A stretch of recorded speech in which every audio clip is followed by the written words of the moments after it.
It's mailbag time. What's up, everybody? That was Dan. I just rolled out of bed, Schneier. No, I didn't just roll out of bed. I've had a nice day here. Went for a nice little walk to start my day. Had my butter coffee. Have a concert later tonight. Not a good thing that you didn't roll out of bed because you look like you just rolled out of bed. I told you I was having a bad hair day. That's on me, but that has nothing to do with. The shirt is terrible. The shirt is old. It's ragged. It's big. It's a bad. It's not old. It's not terrible, and it's not ragged. This is a great shirt. There are definitely holes in the back of that shirt. And we're off. All right. Well, welcome you. I'm so disappointed in that. Maybe I do need to dry. I need to throw it in the dryer for a few minutes, though. Yeah, or get a new one. Welcome to Fantasy Football Today, presented by BetMGM. Make it legendary. We're going to get your comments on YouTube, Apple Podcasts. We got some Spotify comments today. If you want to leave some questions on Spotify, maybe like the buy or sell episode or one of the start sit episodes next week. We'll try to read some of those on the mailbag. Your emails at fantasyfootball@cbsi.com. Dan was so outrageous last week that he broke one of our listeners' brains, and our listener wrote us a nice long email about it. So we'll be reading that. And we've got the fantasy cops, of course. We have a lot of news updates as well. Before we get to the news updates, let's go to YouTube. Travion Henderson or Bam Knight? I go Henderson. Henderson.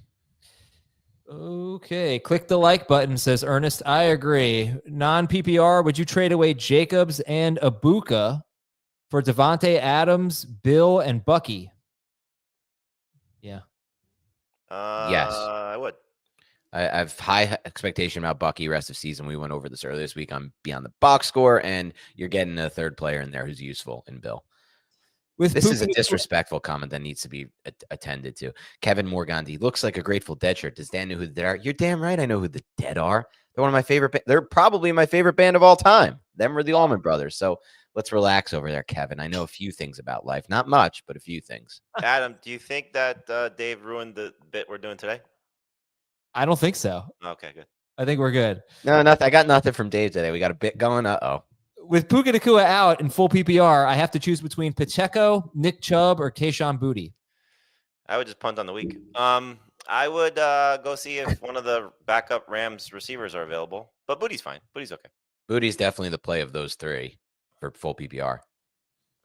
Wouldn't say definitely, but fine. Why not? Who else? Pacheco? No. Pacheco. Ooh, nasty. But I'll go Boutte. It's fine. But he's got such a low floor. But so does Pacheco. Jared Goff or Jalen Hurts? Goff. I'll go Hurts, regardless of the matchup. Oh, but how? I mean, Goff's at home against the Bucks. I just think the rushing upside is just so much of a floor. He's scoring a touchdown every week. I would take off this week. I get it. Jamie's taking off this week? No Goff. Yeah. Good one. Oh, good one, Dad. This is an example of why dad jokes stink. That wasn't funny. Like, who laughed at? Did anyone listening? Let me in the comments tell me if anybody listened to that Goff off joke by Adam and thought that was funny. It wasn't funny. That's why I gave a fake laugh after. That was what made it funny. Well, then what was the point of it? Oh, to get the fake laugh in? Yeah. Okay. Well, is that comedy these days? Passing as humor these days? Would you trade Nico Collins and Ashton Genty for Bijan Robinson? He would still have JSN, Sutton. No. Oh, yes. In a heartbeat. Yeah. All right. And let's do one more here. Cooper Kupp or Jamison Williams. That's easy. We're going JMO. Yep. Let's do another one. Non-PPR. Brian Thomas Jr. or Cortland Sutton? Also easy, Sutton. It's Sutton. There is some hope for Brian Thomas, but not enough. Yeah, this isn't like Thomas sucks. I just think Sutton's going to have a big game. Let's get some news. Thomas for the Broncos, should be Sutton in the end zone. Okay. News and notes. Garrett Wilson is doubtful. Puka Nacua is out. Mike Evans not practicing today, but expected to play this week against Detroit on Monday. So let's see if he can practice tomorrow, and then we'll get a little more confidence maybe. But I mean, I'm confident. I'm going to start Evans. I wish I had Evans. Josh Downs and two Colts defensive backs missed practice. So I thought the Colts might be getting a little more healthy in the secondary, but I'm not so sure about that. That's obviously a big deal with those three wide receivers and Justin Herbert that we want to start against the Colts. And, I think Jamie with Downs. Oh, and also Deebo Samuel and Terry McLaurin were both working on the side at practice. They weren't exactly participating in practice. Well, I'm not sure what to make of that, Jamie. At this point, I would say don't expect McLaurin, just because coming back from an extended absence, not practicing in full is a bad sign. Debo, we got to be worried about, So this was kind of the routine last week as well, dealing with this heel injury. I mean, look, I still think you're starting Jaden Daniels, even if Debo doesn't play. It certainly puts a lot more of a focus on Zach Ertz as somebody to be a must-start tight end. Mm-hmm. And then we get these, moving parts at wide receiver with Luke McCaffrey and Jalen Lane, and I don't even know who else. So it's clearly something that they're trying to do. They did just sign, for what it's worth, to the practice squad, Traylon Burks, to see if he has anything left. I think they're worried about receiver. This could be a team that's in the market for receiver at this point, just given the injuries. Just seeing now, Marvin Harrison Jr. still in the concussion protocol, but he is progressing, according to Jonathan Gannon. So this is a good transition into what we teased on the Friday morning show, and that would be sleeper wide receivers for this week. So whether we're looking at the Bucs wide receivers at Detroit, the Rams wide receivers in London against Jacksonville, the Cardinals. Jets wide receivers without Garrett Wilson, the Cardinals wide receivers maybe without Marvin Harrison, and maybe without Zay Jones. Is there any situation I'm forgetting here? I don't think so. I think those are the big Commanders. Yeah, Commanders, sure. All right, so who would be your favorite if every one of those guys was available? Jamie, who would be your favorite?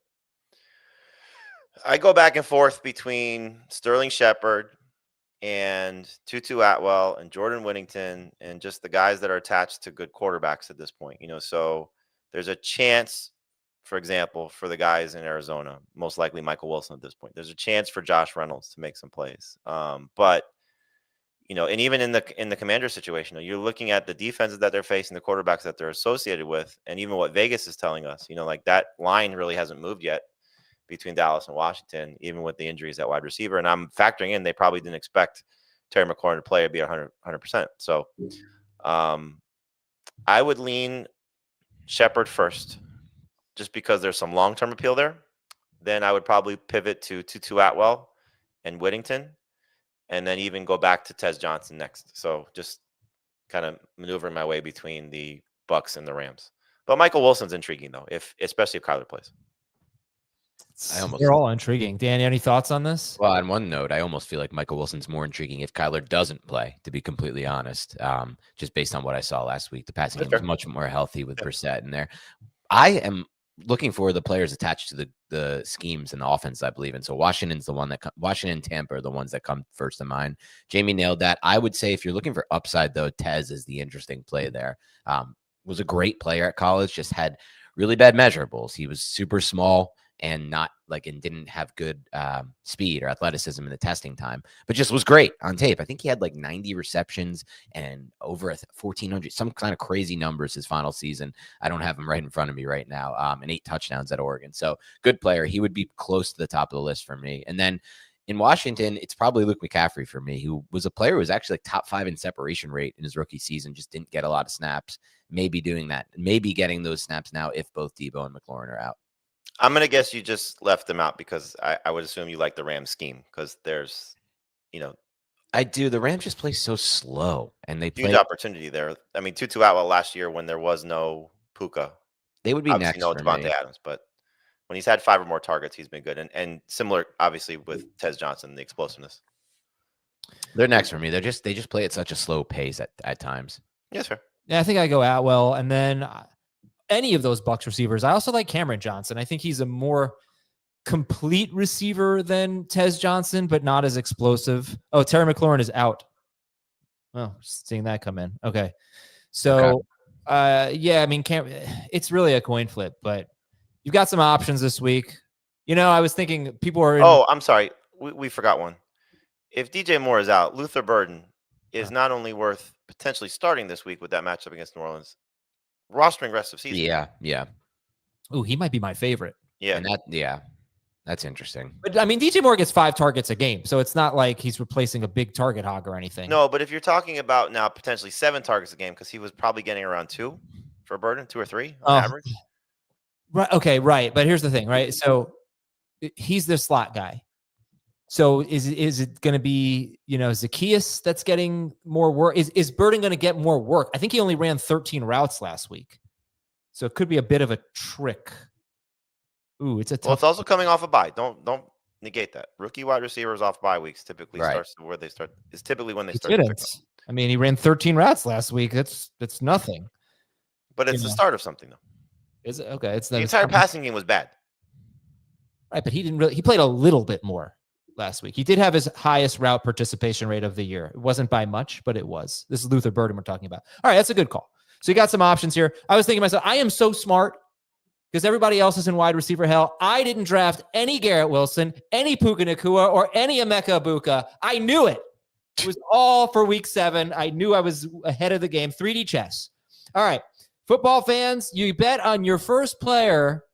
You bet on your favorite player to score the first touchdown in the game, but his teammate scores instead. What are we going to do? Are we going to just fold, throw in the towel? Nope. On BetMGM, they want to give you another chance at the end zone with BetMGM's second chance promotion. You're going to get your stake back if your first touchdown scorer scores second instead. So you bet on any pro football player to score the first touchdown of the game, and if you're right, you win. If your player scores second, you get your stake back in cash. With BetMGM's second chance offer, you have a chance to keep the fun going after the first player crosses the goal line. Try a first touchdown scorer wager with confidence today. BetMGM, make it legendary. Into our emails. This is from, it says Tom Cruise, the quasi-action star, Tom Cruise. 10-team, half PPR, flex spot, choose one. Rico Dowdle, Michael Pittman, DeAndre Swift, Jordan Addison, Kamani Vidal. Rico Dowdle, Michael Pittman, DeAndre Swift, Jordan Addison, Kamani Vidal. Go with Swift. So we're assuming Chuba's playing. Yeah. I would go Swift as well.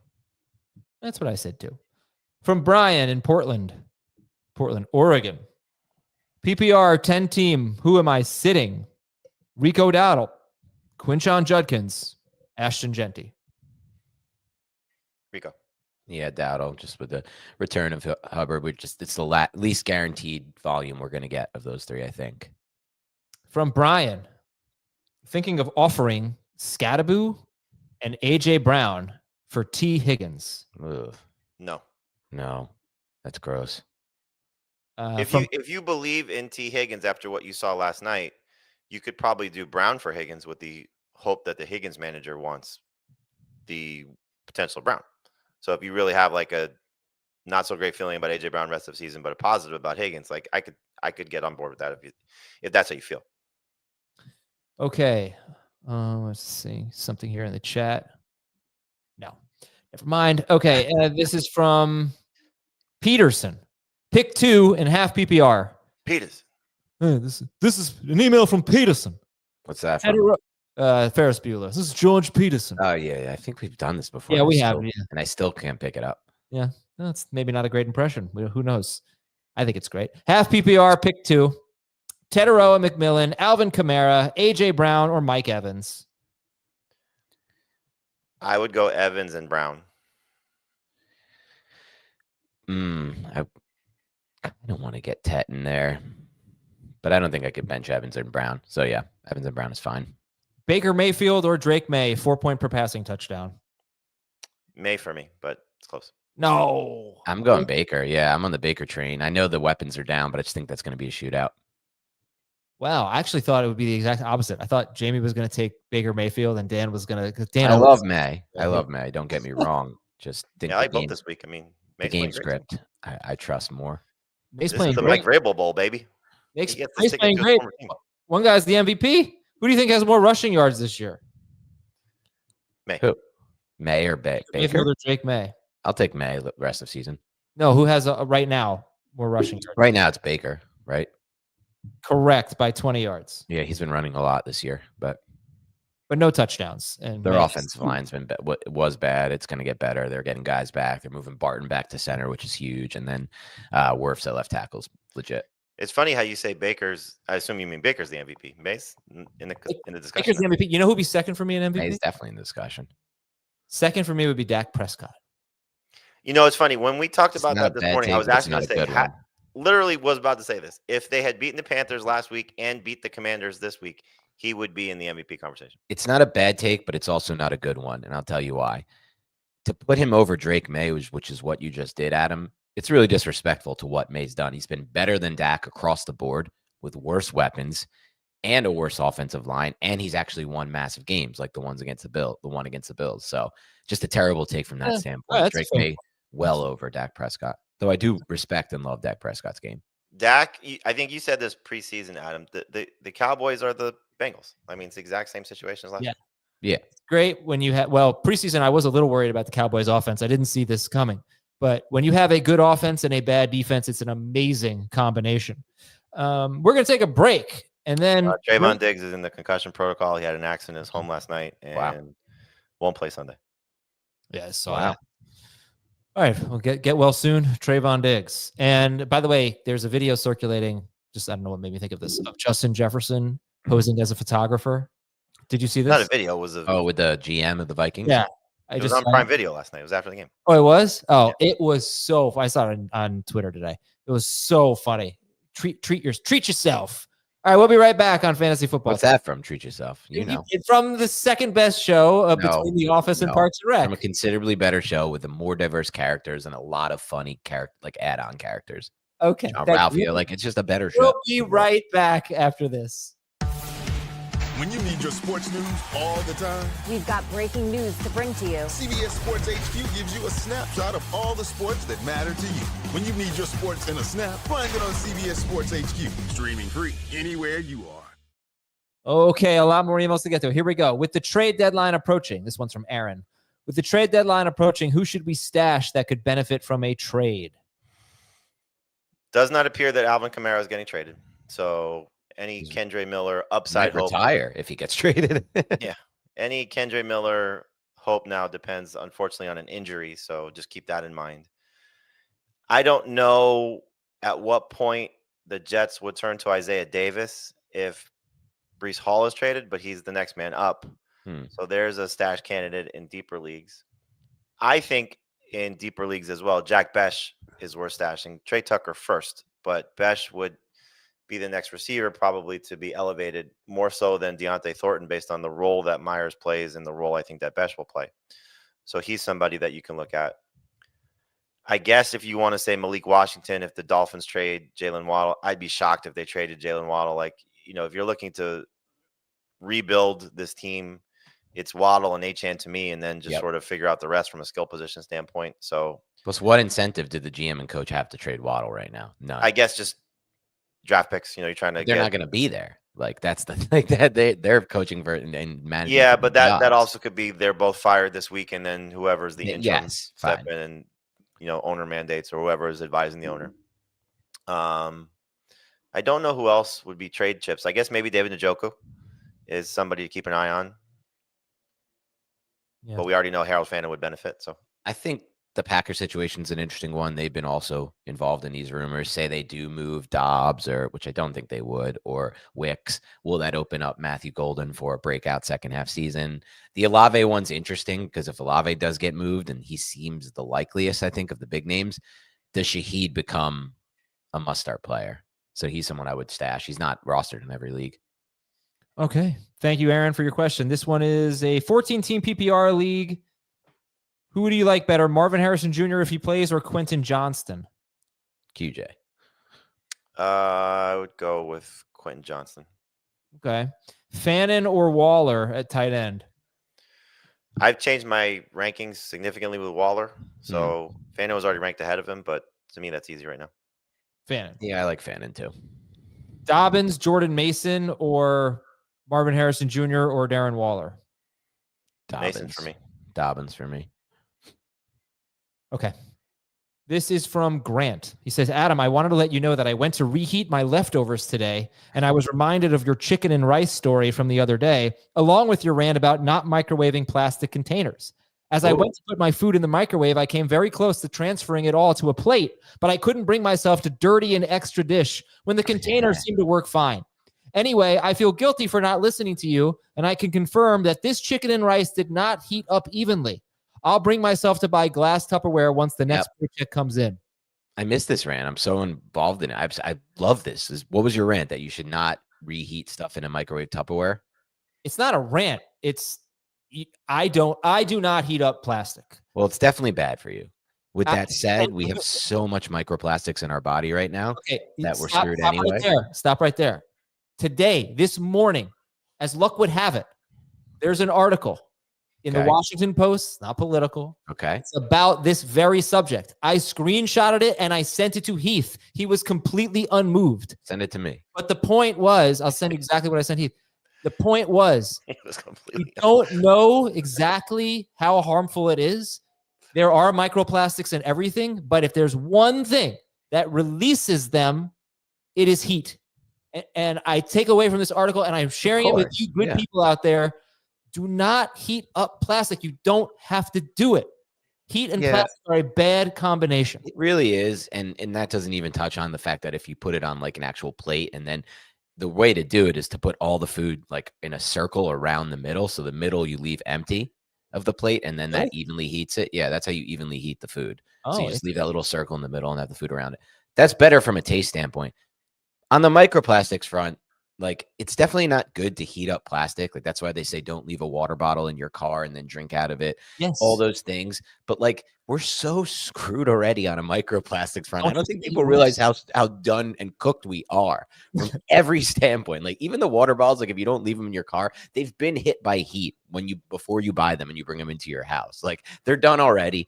The ocean is just lighting up. The sun is just lighting up plastic in the ocetion. Then we're eating fish out of the ocean. So like, we're not going to save this thing. Let's get back on. But you just make this again. It was all theatrics thing when my kids were babies. Anyway, this one is from I don't have a name here. Let's say this one's from Bobby, and he says, "Dear Hank, Boomhauer, Dale, and Bill, I just made 2 trades today. I gave up. I'll just combine the trades. He gave up Ashton Genty, Romo Dunze, and Mason Taylor for Jackson Dart, Malik Neighbors, and 2 2028 seconds." Wait, he gave up a Dunze, Mason Taylor. It's a Superflex Dynasty League. Okay. So he's going for the Dart Neighbors stack and getting 2 second-round picks in 2028 for Genty, Odunze, and Taylor. Yeah, I mean, this first trade depends entirely on your evaluation of Jackson Dart and if he can be a long-term fixture or if he's just somebody who's having a hot stretch in his rookie season. Obviously, if Dart remains the fixture, this is a slam dunk deal. As good as Odunze is for Dynasty, Dart is worth well more than that, let alone you don't even have to add the 2 second-rounders, which are nice values as well. So in Superflex, that is. Once you see, when you start playing into these Superflex Dynasty leagues, I'm sure Jamie can speak to this and you as well, Adam, now in Bake Burger, where you're just, what are you, collapsing again? I don't know. That team is just not good. But it is impossible to get quarterbacks in Superflex. They're worth more than their weight in gold. This is a terrible trade, though. I hate this. Why? You're giving up Odunze, Ashton Genty, and Mason Taylor for Jackson Dart and a guy who has a torn ACL. We don't even know how good he'll be next year. Probably be good. He may not be great. And you're getting 2 second-round picks in 2028. This trade is terrible. These 2 trades. Wait. I don't think you're getting the other one. Genty for Neighbors is terrible. But it's all the same thing. It's the same team. So he's giving up Genty, Odunze, and Mason Taylor for Dart, Neighbors, and 2 2028 second-round picks. This is horrible. You can't look. You have to take into account the Superflex part of this. Making trades. Jamie, go ahead. You have to take into account the Superflex part of this, though, because if Dart is a top 15 caliber quarterback, you're getting immense value. And so if Dart just plays 10 years in the NFL as a starter, you're killing the trade. Ashton Genty and Romo Dunze should get you. Forget about the Mason Taylor. Should get you better than Malik Neighbors and Jackson Dart. Not necessarily. I don't think you understand the value of these quarterbacks. I don't think you understand the value. Jackson Dart. All right. No, this is. I think there's teams that roll into Superflex years for seasons for 1, 2, 3 seasons in a row without any quarterbacks. If you were redrafting next year and Dart finishes the way that he's playing right now, well, then it's an easy slam dunk. He's going to be a borderline first-round pick in a redraft in a dynasty. Giving up Ashton Genty and Romo Dunze. I'm not disagreeing. Adam, when we did the Superflex Heath, the charity one for earlier this year, a month or 2 ago, did you not see how many quarterbacks went in the top 25 picks? Did Ashton Genty go in the top 25? Yeah, of course, he's one of them. Okay, we are not doing this for Joe Burrow. We're doing this for Jackson Dart. There's too Right. much. I'm saying there's obvious risk behind it, but Dart is a don't do it. 22-year-old player in a dynasty league in a super flex format that could legitimately be worth more value than anyone in this trade, including Genty and Neighbors. I don't disagree with you wholeheartedly, Adam. Like, this is not. I'd rather have the other side of it. Yeah, it's not a slam dunk. I'd probably rather have this other too. You can make a case just based on the ACL situation that Odunze is closer to Malik Neighbors than he's ever been, and maybe on the same level right now. And so, yeah, Taylor could be a superstar. So yes, I'd rather have that side, but it's not that crazy. Okay, well, we all agree then. Don't do it. Don't do it. I think he already did it though. He did. Okay, this is from Eddie. Give me a running back and 2 flexes. We're just going to do names here. We'll go rapid fire. Pacheco, Travion Henderson, RJ Harvey, Michael Carter. We need one of those. Pacheco, Henderson, Harvey, Michael Carter. Henderson. Yeah. And then we need... Yeah, the rest are just terrible. We need 2 flexes. We need Pacheco, Harvey, Michael Carter, Jerry Jeudy, Darnell Mooney, Ricky Pearsall, Tucker Kraft. Pearsall's out, right? Most likely he's in practice in weeks, it feels like. Kraft Is easy, and I'd go Jeudy. Kraft is easy, as Jamie said. Ugh, Jeudy. I can't go Jeudy with Dylan Gabriel. I'm going Jeudy. Mooney. Is Mooney a lock to play? No. Ugh. All right, Jeudy and Kraft for. I'll go Kraft and Carter. Ugh, okay. I don't like that either. No, I guess Kraft. Maybe default Jeudy in there. I don't know. I mean, Gabriel, this is horrific. Hopefully Mooney or Pearsall plays for you. There's a little bit of a squeaky wheel potential for Jeudy this week, just because the receiver coach for Cleveland just was talking today to the media about helping Jeudy getting over the drops and still having a lot of confidence in him. So it wouldn't shock me if there's another 8+ target game, just at 13 targets, no David Njoku. Like, there's big time opportunity here against Dolphins. The biggest concern for me would be the weather. The biggest concern for me is definitely not the weather, though. That's a concern. It's Dylan Gabriel, whose passing chart is like 1 to 7 air yards every week on every attempt. Great job on the rapid fire. Like, that was. Oh, I'm sorry. Let's talk about plastics. Terrific. Great. What happened in the Washington Post today about what's the cartoon in Washington Post today? I don't know. I didn't see the cartoon. I was just trying to help. Debo Hubbard is officially back. He's no injury designation. Debo confirmed out. Oh, Debo's out? I think that's what I just saw. I saw it in the chat. That was not a good call by me to use the chat as evidence of anything here. Let's take a quick look and see if that was also Kraft or Ferguson this week. Ferguson. Okay. How about Ferguson? But I was wrong about the Debo thing. He's working off to the side at practice, but not practicing. He'll probably be out, but no, we don't know that. I mean, no. Don't say that. Dan Quinn said that he did some things today. Debo's going to play. He's just probably not going to be at 100%. Debo's going to play for sure. Okay, my bad. All right. This is from Jay. Let's see. I'm 1-5. Pick 1 running back and 2 flex. Ken Walker, Woody Marks, Bam Knight, Basil Tootin. We need one of them. Bam. No, sorry, Ken Walker. I would go with Woody Marks. And Walker, then Golden, Addison. Okay. Walker, Golden, Addison. And then Jamie, who do you like? Golden, Addison, Whittington, Marks, Ken Walker. Golden and Addison. All right. And Jamie, you said that you want to see the Patriots let Travion Henderson loose. This emailer, I don't have his name, sorry. He said among 41 qualified running backs, he ranks 41st in rush yards over expected per attempt, 34th in yards after contact per attempt, 39th in PFF rushing grade. I have not confirmed these. But he is right that Travion Henderson hasn't done anything. The only counter to that would be what the F has Ramondre Stevenson done? Yeah, I agree. But it is worth noting, I would like to see Henderson get actual workload so he can have a chance to make a big play. It's such a big part of that position is getting in a rhythm and getting opportunities. Now, clearly there are players that don't need to have a lot of volume to show how good they are, and that eventually leads to volume. Think about Ja'Cory Krosky-Merritt earlier in the season and what they've built up to. Clearly, the depth chart tells you that he needed more work as well. But I think that's the same thing in New England. Like, Ramondre is doing nothing and fumbling. And so Travion may be awful because despite the fumbles, they're still not giving him those chances. But at this point, like, why would you not try? Why would you have drafted the kid and not given him the opportunity to maybe see what he can do, especially when you're in some of these situations where you're playing with the lead? Yeah, it does right now feel like a second round pick they're not getting the most out of for sure. Okay, well, I think it's time for the Fantasy Cops. I got to get my music queued up here. Dan, what concert are you going to tonight? My Morning Jacket at Brooklyn Paramount. Okay, that'll be extremely boring rock. Have fun. That's the worst way to possibly describe that. They rock the heck out, and I have no idea where you came up with that terrible take from. Extremely boring rock. You want to hear extremely boring rock? The guy you sent me to listen to. Oh, you didn't? That's extremely boring rock. You didn't like Sam Fender? Fine. He's probably good at. I mean, he's good at music. The writing was good. That's extremely boring rock, though. That's an example of extremely boring rock. Wow, I'm so sorry to hear you say that. Boy, well, I'm sorry to hear you say that about MMJ.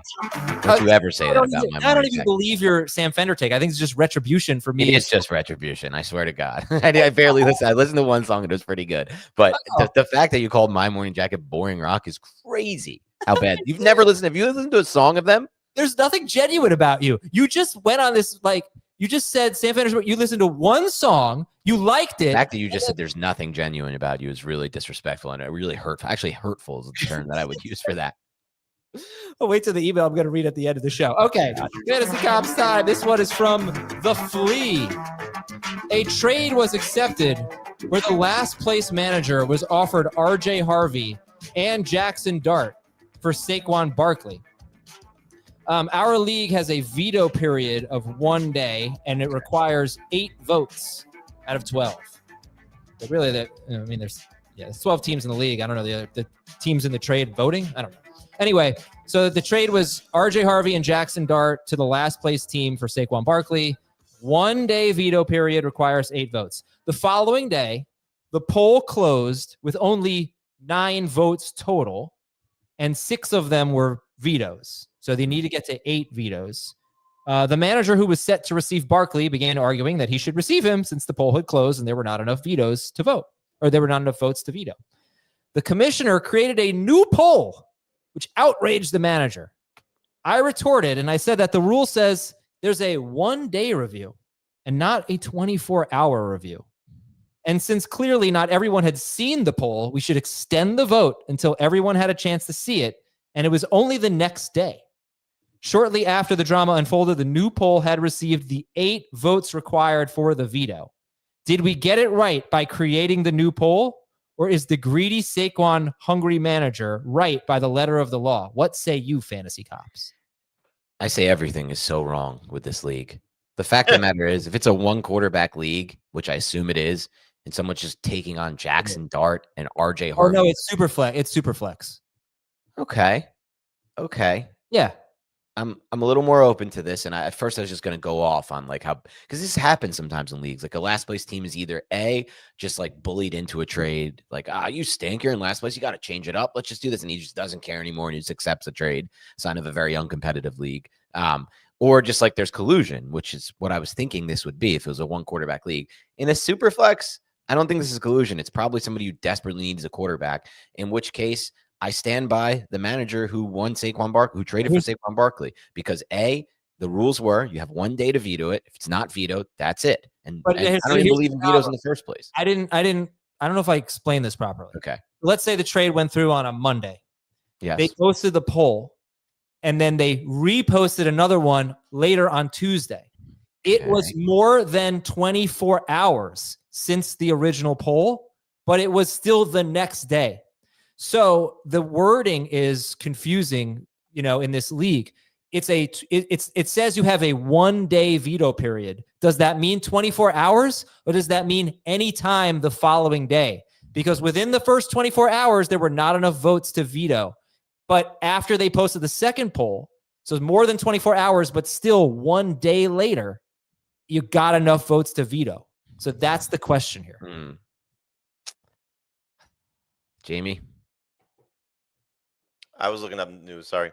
That's okay. I say that the intent of the poll is to get everyone to vote for the veto. And I'm fine with it being more than 24 hours on the next day. People hadn't seen the poll, so when they actually all voted, they voted to veto. However, I think it's stupid that this trade is getting vetoed. I agree Yeah, with it's very stupid this trade is getting vetoed, and it's a great example of why trades should never be vetoed. Yes. Yes, we know. I have to hammer that home because it's getting ridiculous with some of this stuff. Like, I it's agree. just crazy. Either the players are colluding in your league or they're not. And if they're not, let every trade go through. And if they're not competitive to make fair trades, kick them out of the league. It's very simple. All right, I got another fantasy cops for you. We'll do it after. There's DeAndre Swift news. What do we got? So the reason he was added to the injury report was due to a groin issue. And Ben Johnson said he was not injured in practice and added he's hopeful Swift will play Sunday. The injury report will be this afternoon. Hopeful. Yep. All right, are we going to be picking up Kyle Monangai? You should be. Yeah. Okay. Would he be in your top 24 if Swift were out?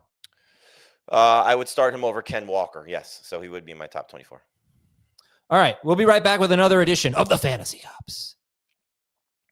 You can't count on Derek's taunt skills. Oh, Tony, I think it hit the ground. But you can always count on Sundays with the NFL on CBS and Paramount+. Fantasy Cops from D. Harris. This league started over 17 years ago, has expanded from 10 teams to 12 teams to 2 leagues of 12 teams with relegation and promotion between the leagues. Our commissioner, a man who takes this very seriously, has put a ton of time and effort into getting things right. We also have a partially rotating council that meets in the summer to go over rule adjustments that have been proposed by all league members throughout the season. I like that. Right? Do like that a lot. The issue. We have a predetermined schedule that we decided to go with rather than just accepting the random schedule from Sleeper or Yahoo. Okay. Our commissioner manually goes in before the season starts and he updates the schedule. But after week 6 had finished, the commissioner noticed that he made a mistake when setting the schedule. 2 matchups in our bottom league were flipped. The council and the league-wide vote both concluded that we should retroactively set the schedule to what it should have been before the season started. The other main option proposed was to allow the matchups to stand and adjust a rivalry week matchup later on in the year so everyone still plays each other at least once. Okay, the manager that went from a win to a loss because of this honest schedule mistake, as you can imagine, hated this decision. He relentlessly texted the commissioner and other council members pleading his case, noting that even though the schedule was sent out before the season started, managers tailor their strategy week to week, like blocking waiver pickups, playing a boom bust player if you need the upside, trades, etc. I think the correct decision was to revert the matchups to the originally intended schedule and chalk it up to a rare mistake, but part of me also sees where he's coming from. What do you think? Once it was set, you can't go back and change it. Yeah, it's pretty messed up to It's change. interesting, though, because this is how it's supposed to be, technically, according to the council and everyone involved. But it's too late, right? Like, it's too late to change. I don't like the idea of changing the outcome of what's already happened. Yep. I agree. I had this thought of mid-season changing a league from decimal scoring to decimal scoring from non-decimal scoring, right? Because everybody likes decimal scoring. But if I had done that, it may have changed the outcome of some games. You know, some matchups in the past. It would have changed records. Right. That one's a little bit different, right? Because in this scenario, you do say, well, I knew I was playing this guy, so I changed my lineup accordingly. Changing from decimal to from non to decimal scoring, you don't really have that argument, but it still would have changed the outcomes of games. So I don't remember when that was. A couple years ago. I was like, I can't do it mid-season. You can't do it mid-season, but it's not a bad call. Thank you very much for the Fantasy Cop submissions. Again, send your emails to fantasyfootball@cbsi.com. That is fantasyfootball@cbsi.com. That is the letter I. And you can put Fantasy Cops in the subject line, or you can just ask your starts. I do love that league is so dedicated that they spend that much time in the offseason thinking about it. Oh, having a council? That's yes. All right. So Apple Podcast questions. Okay, this is from the Jinja Ninja. I know the FFT team was high on RJ Harvey and Travion Henderson. Should we still be patient with them? What do you think about their prospects for the season now? Well, we answered half of that, but yeah, I guess we could do it again, Jamie. Are we still patient with Harvey and Henderson? If you can be. I mean, look, it's getting to the point where bye weeks are a problem, injuries are a problem, and you have to make some tough roster calls. I know in one of my leagues is very competitive. Everybody's, smart managers. Somebody had to drop RJ Harvey and pick up some wide receivers because of these injuries. And so I put in a claim for Harvey right away. Somebody else got him ahead of me. I would love to stash RJ Harvey just to see what happens, especially knowing what J.K. Dobbins' injury history is. Right. It's been frustrating. In the case of Henderson, same thing, frustrating that they're not giving him more work, especially with no Gibson there, and now Ramondre still not looking great. But you got to hope that these are strong second half finishers. I still think there's potential for them both to be in that realm, but it's tough. So I get it if you have to drop them. Jalen Coker expected to play this week. I think, can we agree that Henderson has a path to playing time that doesn't involve an injury, and Harvey really doesn't? I wouldn't necessarily agree with that, given the history of Josh McDaniels as a coordinator. Well, Henderson's more valuable. I was never in on Henderson for that reason. I was in on Harvey, and that was a mistake. Yeah, but if there's another fumble, and he's a fumble-prone player too. It's not like, when have we seen McDaniels lean on one bat? I mean, occasionally Josh Jacobs that one year when he's about to be a free agent, and Corey Dillon back in the past, but that's not a lot of examples of it. All right. Next Apple Podcast question is from Zogi. Will Trey Benson eventually return as an RB2 caliber fantasy player? I think there's a chance for it. We don't know when he's going to return, and it's not like there's a history of him being great. Unfortunately, he did not get the chance last year when James Conner was banged up to prove it, and clearly small sample size. But I mean, you look at the guys that he has to be better than, and it's Michael Carter, who's clearly been a journeyman and a backup, and Bam Knight been a journeyman and a backup, and neither one has established themselves as a must-start player. So the hope would be twofold. One, that Benson comes back and shows himself to be great for this year, but also for anybody who has him in Dynasty, like James Conner's probably done. I mean, I know they gave him an extension, but we're talking about 31 next year. Like, this could be their starting running back, and you hope to see him come back and perform at a high level. As far as this year goes, the hope would be just Drew Petzing has pretty much designed a functional and effective run game since he got there in Arizona.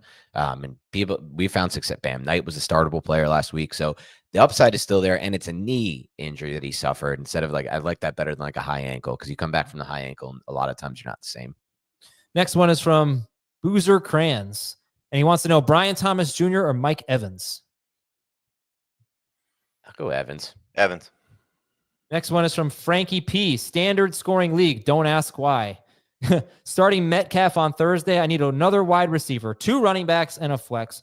All right, so let's pick a wide receiver. Nico or Brian Thomas Jr.? Nico. Nico. And then let's pick 2 running backs. Ashton Genty, Ja'Cory Krosky-Merritt, Kamani Vidal. I'll go Genty. 2?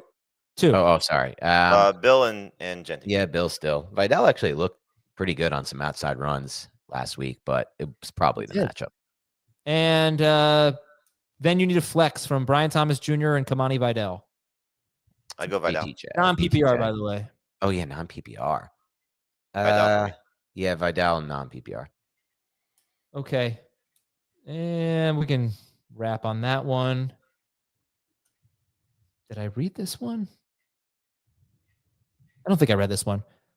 Okay. Last week I traded away Quentin Johnston and Daniel Jones for Jackson Smith and Jigba in a 14-team non-PPR league. Grade the trade.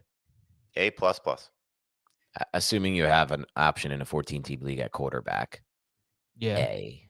I just think it's maybe a situation where, I mean, Daniel Jones has been very good for fantasy, but probably not enough to, you got to do that. It's JSN. He's one of the 10 best players. I would rather start Carson Wentz and JSN than Daniel Jones. And that's fair. You could probably find someone at quarterback to get in. And Dobbs or Ramondre Stevenson? Dobbs. And Juwan Jennings or Michael Carter or Hassan Haskins, non-PPR? I guess you could take a chance on Jennings if Purdy starts, just based on their rapport, but I'd probably go Carter. I think Carter's the safer play. Jennings is also playing through broken ribs, and it's just like... I understand that take from Dave this morning. What was it? Oh, he likes Jennings better than... He likes Jennings better than Bourne. Wow. I'm trying to find this funny email. I think you'll appreciate this. This is from Nick in St. Louis. Okay. And he says, I don't know if you'll appreciate it, but Jamie will. He says, longtime listener. Your guys are the best, and blah, blah, blah. I started listening in 2012, and my first piece of advice I solicited was asking Nando if I should start Beanie Wells or Ryan Broyles in a standard scoring league. Wow. Nando said Broyles, who went for 126 yards. Beanie rushed for 48 yards and had 2 touchdowns. I went with Broyles, and I lost by less than a point. Ultimately, that loss kept me out of the playoffs. In a year, I was the highest scoring team in the league. Nando was right, though, with the take. The 126 is more impressive. Obviously, you get unlucky with the touchdowns. But yeah, he was right with the take. And then he even attached a screenshot of the tweet of Nando telling him. So cool.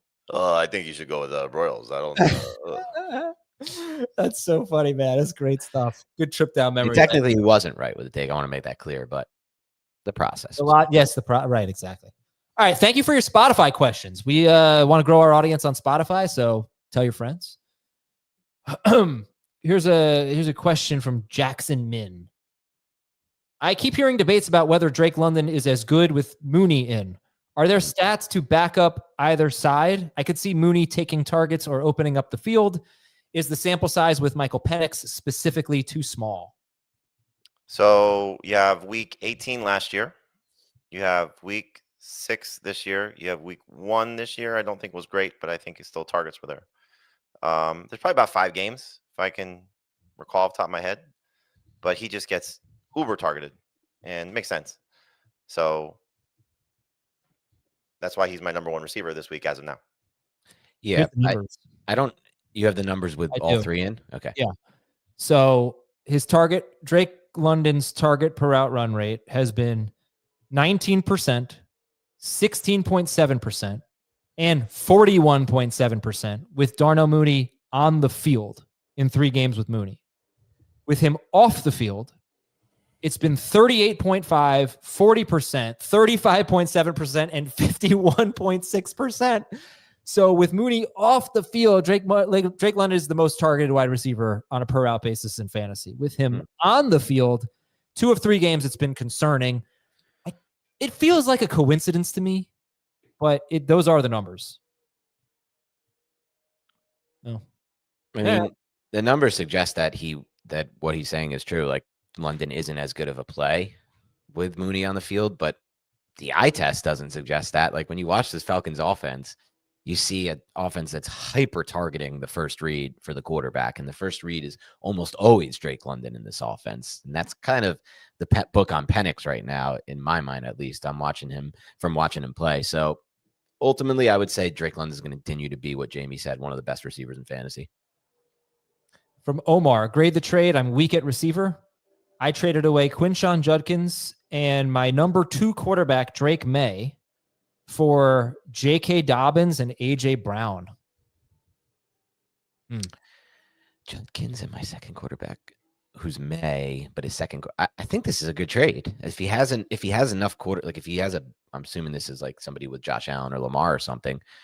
You're giving up a player you're never going to use in May and Judkins and getting Dobbins and Brown. I mean, you guys, I assume I'm the low man on Judkins, which is probably why I feel this way. Don't love it, but I think it's benefiting both teams because you're getting a good enough Judkins replacement, and you're hopefully getting a starting quarterback who's got easily top 10 upside, maybe top 5 upside rest of season, and you're giving that other manager, I would view it as an upgrade at running back. Okay, this is from Felix. I can't.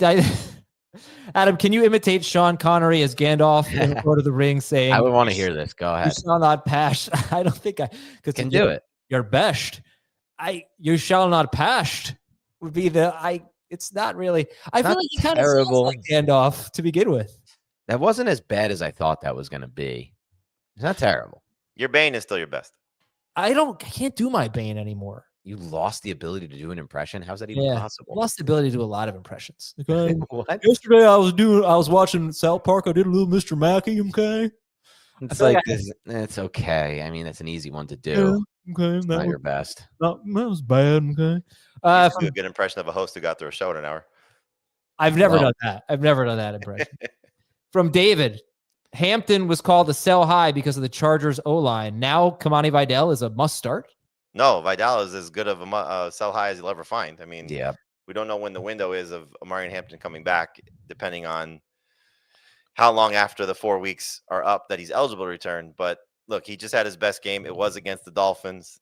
Wouldn't shock me if he poops the bed at some point, even this week against the Colts. And then we hear again that the Chargers are in the market for a running back. So sell him now if you can, because his value is as high as it could possibly be. They are getting Joe Alt back. That's going to help the Chargers offensive line. Are they getting him back this week? I don't know this week, but the fact that he was practicing this week is a great sign. It is big. And I don't remember calling Hampton a sell high. I mean, I don't know if we were. I think you certainly heard those things being said, because the first 2 weeks he couldn't do anything and the line kept falling apart. Okay. And I think we have we have a couple more. From Dalto, grade the trade. I get Hunter Henry. Nope. I get Derrick Henry. I give Jordan Mason and Travion Henderson. It's a B+. I think Aaron Jones is expected to return, so that's going to be a problem for Jordan Mason in some capacity, and Travion Henderson yet to do anything. So Derrick Henry with Lamar Jackson back should be good. I'm going A to A+, but this is the perfect exact type of trade I would be looking to do. I wish I could do a trade like this. Mason, Aaron Jones is coming back, Travion Henderson, whatever. And then I get Derrick Henry with Lamar coming back and an easy schedule on the way. I love this trade. Yeah. It'd be nice if you looked at your trade offers, because I sent you a trade offer like 3 weeks ago and you didn't even respond. I think I saw that really bad trade offer a couple days ago sitting in my inbox. It wasn't 2 days ago because I rescinded it last week. So it was giving you, this is when you lost Lamar Jackson. Yeah, it's horrible trade. It was not a horrible trade. It was giving you it was giving you Drake May and George Kittle for, I forget what it was. Good. There was a lot of good play. Let's go take a look at that. First of all, I had Herbert as my backup, so very minimal interest. You didn't have Herbert, you had Darnold.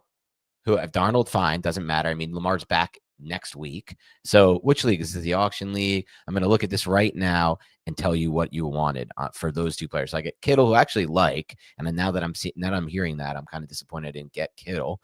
Had no interest in the quarterback Drake May when I have Lamar Jackson coming back. What did you want here? Like Rasheed, probably wanted like Romo Dunze and Pickens, or like Romo Dunze and James Cook, I think it was.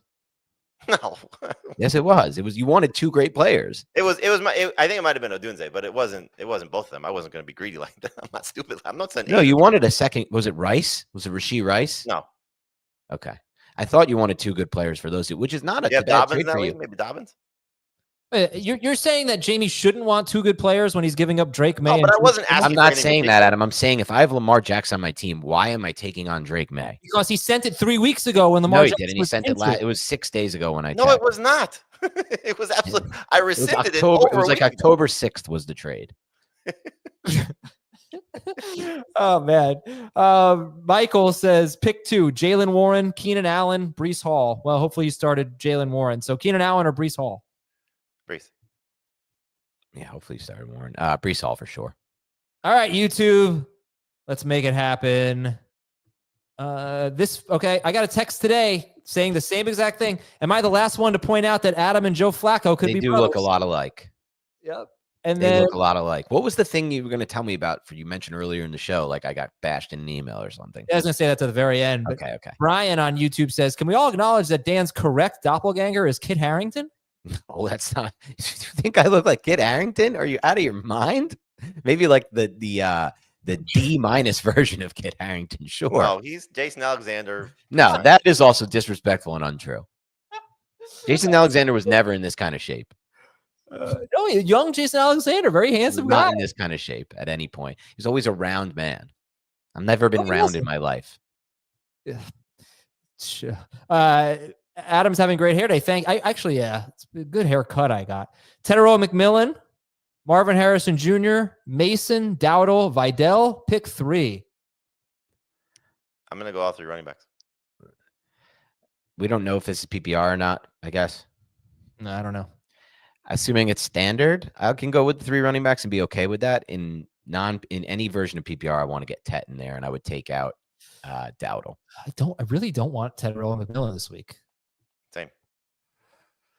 Yeah, but I like what I've seen from him. I understand the matchup's not great. If Marvin Harrison Jr. plays, I'm definitely starting him over McMillan. I would, yeah. Have we talked about a potential Bill and Tet team name? Like Bill and Ted's Excellent Adventure kind of thing? Yeah. No, I don't think we have. Remember, he doesn't want to be called Ted. That's true.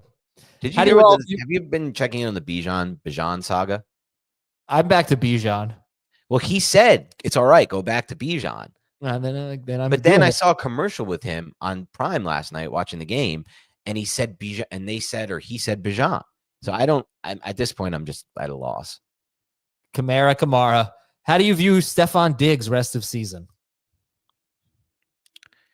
So borderline number 2, number 3 receiver, depending on the matchups and how he's looked coming off the previous week will probably determine how you feel about him. So there are going to be people that are down on him this week because he struggled, and then he'll play well, and then he'll be in a lot of lineups next week, and then he'll struggle. I think until we start to get consistent targets, this just feels like one of those offenses that's going to be a lot of fluid motion and different guys on a different week stepping up until maybe they make a trade. It's a spread it around offense for sure, but Diggs, didn't have as bad of a week as people thought he had last week. He had a massive play called back by a BS penalty. Yeah, it would have changed everyone's opinion of his week. He only played like 50-something% of the snaps. They also didn't really need him to play a lot. So in that specific game, so they were in a pretty competitive game. Yeah, for a little while. No, but the 55% of the snaps thing is the big issue with Stephon Diggs, but he was at 80% of the routes, I think, the week before. Right. You mentioned that the Saints, who he played last week, have been really good against slot receivers this year. That might be a strength of theirs. And also I mentioned that Jacob was promoting Ryan Heath's research about first down per target rate. And Stephon Diggs is one guy who excelled there last year and this year. He gets a lot of first downs, and that apparently is fairly predictive. Let me address this one real quick. It'll take 2 seconds. He said, Muggsy Sleeper says 1971 Berthas are greater than others. There are some 72s that are just as good, if not better. All right, read the Danny Milks. I got to go. All right, we'll go back to YouTube. Some might understand that. All right, this is an email from Jimmy Hayworth from Annapolis.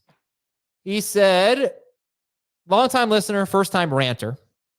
I need to talk to you about something that happened on Fantasy Football today, something that has left me spiritually concussed. So there I am. Spiritually concussed is amazing. I may steal that. Better be a writer.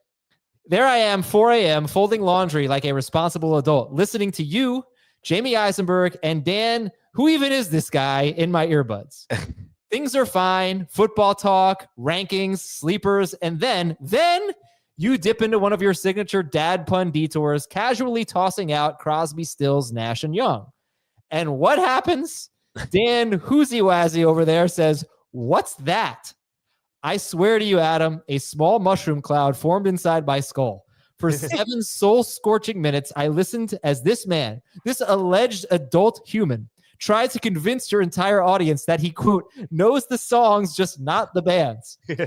Meanwhile, my brain is melting faster than a Frosty in Phoenix. It felt like I was watching an alternate ending of Braveheart where, mid-disembowelment, the executioners suddenly panic and try to shove all of William Wallace's organs. Wow, spoilers. And patch him up with duct tape. Pure chaotic futility. That was my brain, Adam. That was me. But it doesn't stop there. No. Captain Culture Shock decides to double down and casually mentions with a straight face that the Beatles are overrated. Yes. Overrated because you see, quote, they don't have guitar solos like the Stones. End It's quote. not just solos. Yeah, Drums aren't as good. Their drummers not anywhere nearly level of the best drummers in the world. All right, Adam, my soul briefly left my body. I saw the light. It was flickering to the beat of Hey Jude. And here's what kills me. This man is no stranger to passion. He's the Michelangelo of mouthfeel, the Da Vinci of deli meats. He will lecture the world on sandwich composition, pairing, and texture balance like he's defending his dissertation at the Culinary Institute. That's so good. He's the kind of guy who'd slap a man across the face with a leather glove for disrespecting a pastrami on rye.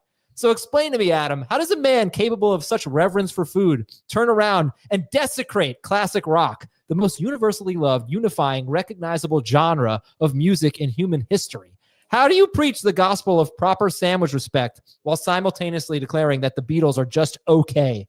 I didn't say just okay. And when the universe hands him, this part he got wrong.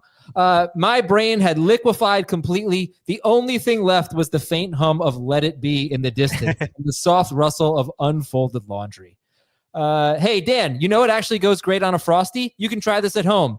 Egg salad that's been sitting in the glove compartment of a hot car with black interior. Just trust me on this. I wonder if there's any microplastics in that. But great email. Well said. Look, my take on the Beatles is not that they're bad or just okay. They're amazing. I just don't view them as one of the best bands of all time, personally, as far as skill, talent. They're one of the best writers of all time, great at melodies and that type of stuff. More so on that line. So one of the best actual rock bands, I'll say more along the lines of like just below that elite tier. Still great, just not quite there. And it has nothing to do with guitar solos. It has to do with everything combined. With that said, I think I need to go watch Braveheart after this. That's my favorite movie ever. So you've never seen Braveheart? No.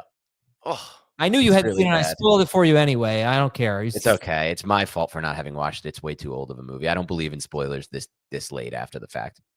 Mervin wants to know who's a better stash, Basil Tootin or Emmanuel Wilson? Tootin. The worst thing that guy said was in that email was that he called me an adult. Alleged adult. Alleged. David Njoku out. No, who's alleging?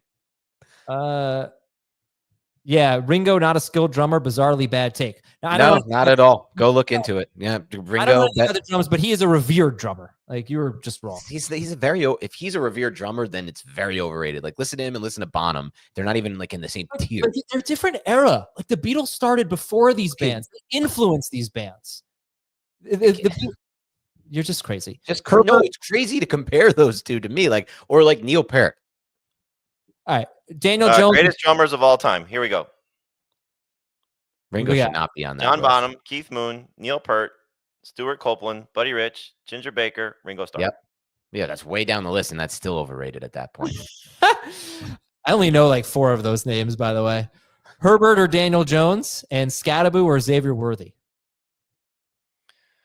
Herbert and Scattaboo. Scattaboo for sure in that one, and then I'll go Jones. I'll go Jones. Rico Dowdle or Jerry Judy, PPR. Dowdle, even in PPR. Rico. Beatles are definitely overrated from King Murmur. Listen, the best Beatles songs are not the big hits necessarily. I mean, some of them are. The Beatles are great. I listen to them. I have tons of stuff on my Spotify on my It's very enjoyable music. I just don't think it's the best band of all time. That's what the take originates from. People say it's the best band of all time. I don't believe that. Or at least not the most skilled. They might be the best. I don't know what makes they're the best. So incredibly skilled. But here's the flex in standard scoring. Golden, Marks, Coker, Atwell, Io Manor. Golden, Marks, Coker, Atwell, Io Manor. I would go with that's another guy we haven't talked about. His injury replacement is Io Manor. He might be the top of the list, to be honest with you. Golden for me.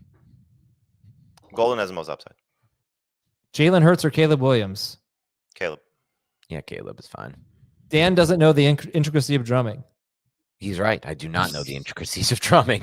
Johnny Airport. I'm just going by what sounds better. And I don't know. It sounds a lot better listening to Dwayne Allman play the guitar than anyone on the Beatles.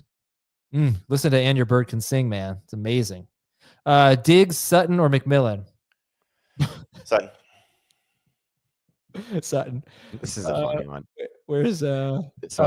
We'll end with this. My Morning Jacket is greater than the Beatles. I honestly like them better, so yeah. You can like them better, but they're not better. They're obviously not a better band. We're out of here. I want to be clear on. Okay. Thank you all very much for your time today. I hope you have a wonderful weekend. We'll talk to you Sunday morning, 8:30 a.m. live stream, and then again. Jamie couldn't take it anymore. He's had enough. I know. He said he had to go at 1:15. Okay, respect. But also he couldn't take it anymore and had enough. I get it. I'm a lot to deal with. No, he hated the microplastics talk. The microplastics talk was originated by you, but I had a little bit of a hot take on it. I just needed to get some take.